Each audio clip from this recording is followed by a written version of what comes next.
whenever I speak about losing fat without counting calories, I emphasize the fact that you need to be volume eating. If you are following volume eating, you are more likely to become in a calorie deficit because you are eating a larger volume of food for not a lot of calories. When it comes to macro counting, both protein and carbs have 4 calories per gram. However, fat has 9 calories per gram. So for a smaller volume, you're going to be getting a little bit more calories from the fat than you would the protein and the carbs. I think this is where the no fat, low fat movement in the 80s came in, because if you eat low fat, you are bound to eat less calories because, like I mentioned, fat has 9 calories per gram and is easier to overeat than protein and carbs, which only have 4 calories per gram. Now, of course, low fat diets have their issues and are not optimal for your health. So I would still maintain the fats in your diet, especially ones coming from like avocado,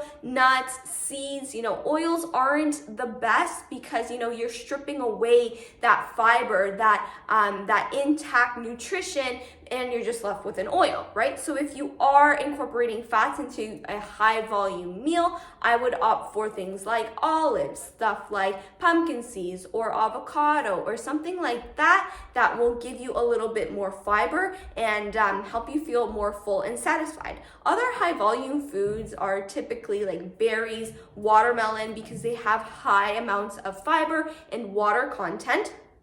Cucumbers, asparagus, because these foods are going to help you fill up before you go into a meal, so that you are less likely to overeat on the more indulgent or the more higher calorie foods. If you think about it, 400 calories of oil looks a whole lot different than 400 calories of chicken or spinach. You know what I mean? So I bet you can't eat 400 calories of spinach, but I bet you don't know that the dressing in your salad probably contains like 300 calories.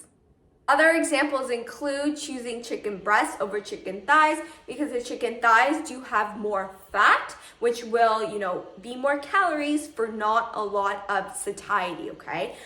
Choosing egg whites instead of whole eggs, because again, the whole egg has the yolk, which has the cholesterol and the fat attached to it. But also keep in mind that, of course, the egg yolk is, a little bit higher calories, but it does provide extra B vitamins, vitamin D, more cholesterol saturated fats that are needed for your body, of course. Here are some high volume tips. So if you're making pasta and want to save a little bit extra calories and want to make it more filling for yourself, I would do like half regular pasta and half like zucchini noodles or squash noodles, or spaghetti squash is a fantastic alternative that you can just add some pasta sauce to, mix it up with some maybe ground turkey instead of ground beef, because the ground beef has more fat and it will have higher calories. I've seen a lot of people like mashed cauliflower instead of mashed potatoes,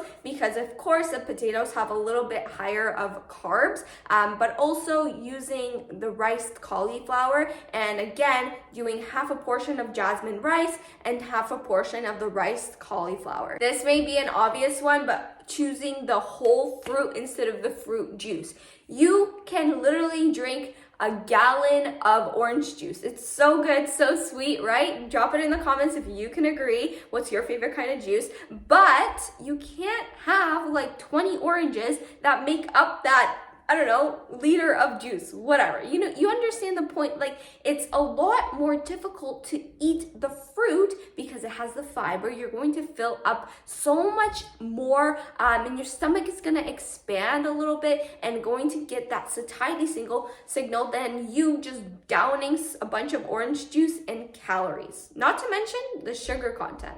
Roasting veggies is another great idea, and it's also very versatile, right? So you can roast some beets, carrots, zucchinis, whatever you would like, and then in the morning maybe do a kind of egg scramble with those leftover veggies that you had for dinner the night before. Alright, so those are some tips on how you can incorporate high volume foods into your days, into your weeks. However, I do see some issues with high volume eating. For instance, nuts, seeds, grains, all of these are filled with B vitamins, okay? They are so important for your health, but they are considered lower volume food, right? Because you can eat a small amount for a lot of calories, right? And oftentimes people group this with the ultra processed foods, you know, your granola bars, your cereals, your chips, right? And I don't think they should be grouped in the same group, even though they are lower volume. They provide so much nutrition. So I do think that if you want to follow this higher volume style of eating, you incorporate a good source of fat. Maybe not like I mentioned, oil specifically. You know, eat the whole olive, eat the whole avocado or whatever. Don't you take the oil. Like if you do have to fry something, you know, maybe use the cooking spray, but I would urge and encourage you to have nuts and seeds as part of your healthy diet. Another issue is people with IBS. You know, you're eating a lot of fiber on this diet, on this approach.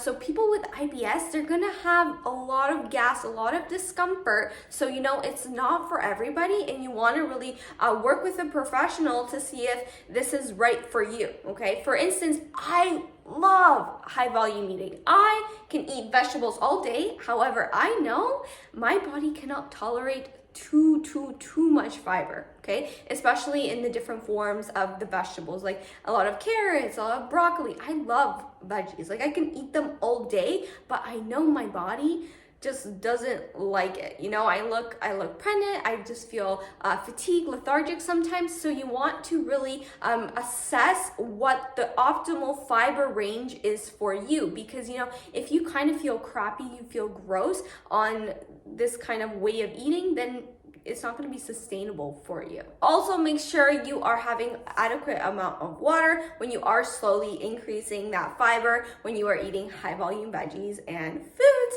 That's it for me, guys. Make sure you give this video a big thumbs up, subscribe to my channel, follow me on Instagram, and I'll see you next time. Bye.